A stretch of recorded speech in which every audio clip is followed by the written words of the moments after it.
Приветствую вас, друзья, в творческой студии Елены Тюриной. И сегодня я вам расскажу о нашем путешествии в город Казань и посещении Казанского цирка. Как ни странно, стоило ли уезжать из Москвы, чтобы посмотреть московский цирк имени Никулина на Цветном бульваре, который приехал гастролировать в город Казань этим летом. История Казанского цирка насчитывает более 100 лет. Вначале были два здания деревянных, первое из которых было построено братьями Никитинами, основателями Национального русского цирка в 1890 году. Второй деревянный цирк сгорел, и тогда начинается новая история Казанского государственного цирка.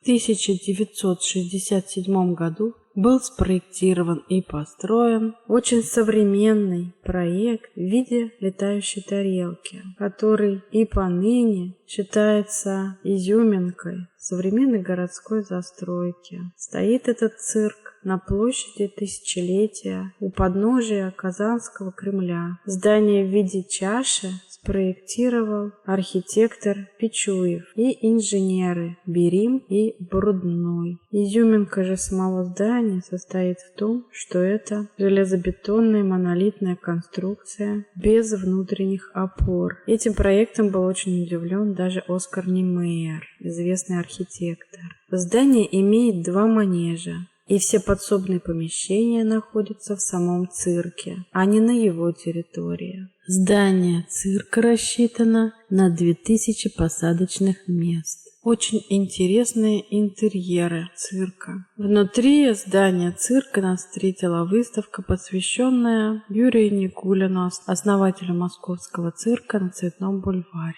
Казанский и московский цирк подготовили общую, очень увлекательную программу «Все будет хорошо». Снимать выступления в цирке строго запрещено без разрешения директора цирка. Поэтому я снимала только интерьеры здания. Если бы я выложила выступления артистов, то ко мне прилетели бы авторские права за использование в коммерческих целях отснятого материала. Имейте в виду, ни фотосъемка, ни видеосъемка не разрешается во время представления, только в целях личного, некоммерческого использования. Когда мы покупали билеты, а покупали мы их заранее, за 2 дня, мест пустых в зале было еще очень много. Но когда мы попали в цирк, весь зал был наполнен зрителями. Почему именно цирк решили мы посетить в городе Казань? Казань – город, в котором я родилась, жила и получила образование. И я хотела показать нашему сыну цирк, в котором я была несколько раз, даже со школьной экскурсией. Много лет назад помещение, где держат животных. Помню слоновник, помню тигров, но в этот раз мы видели только представление, которое было столь увлекательным, что даже если бы я снимала, я бы не увидела даже 1/4 этого представления. От выступления актеров мы остались в полном восторге.